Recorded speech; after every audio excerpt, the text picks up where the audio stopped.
Saint Casimir naît dans une famille royale au XVe siècle, à une époque où les royaumes d'Europe centrale sont marqués par les alliances politiques et les tensions militaires.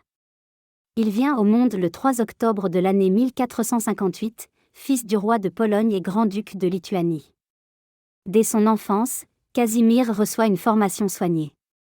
Il est éduqué non seulement dans l'art du gouvernement, mais aussi dans la foi chrétienne. Ses maîtres remarquent rapidement sa piété sincère et son attachement à la prière. Contrairement à d'autres princes attirés par le pouvoir et le prestige, Casimir manifeste un profond détachement des richesses. Très jeune, il participe aux affaires politiques de son père. On lui confie des missions importantes. Mais son cœur demeure tourné vers Dieu.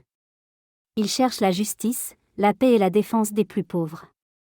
Casimir choisit une vie marquée par la simplicité. Il pratique le jeûne, la prière nocturne et la charité. Il refuse les compromis moraux qui pourraient favoriser sa carrière politique. Il préfère perdre un avantage plutôt que trahir sa conscience.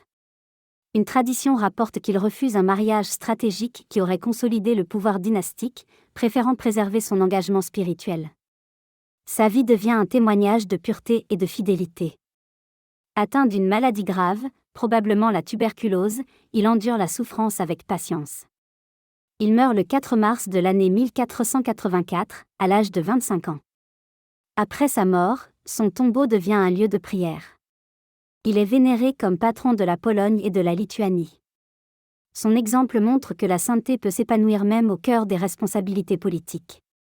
Saint Casimir nous enseigne que la grandeur véritable ne réside pas dans le pouvoir, mais dans la fidélité à Dieu. Il rappelle que la pureté du cœur transforme la responsabilité en mission.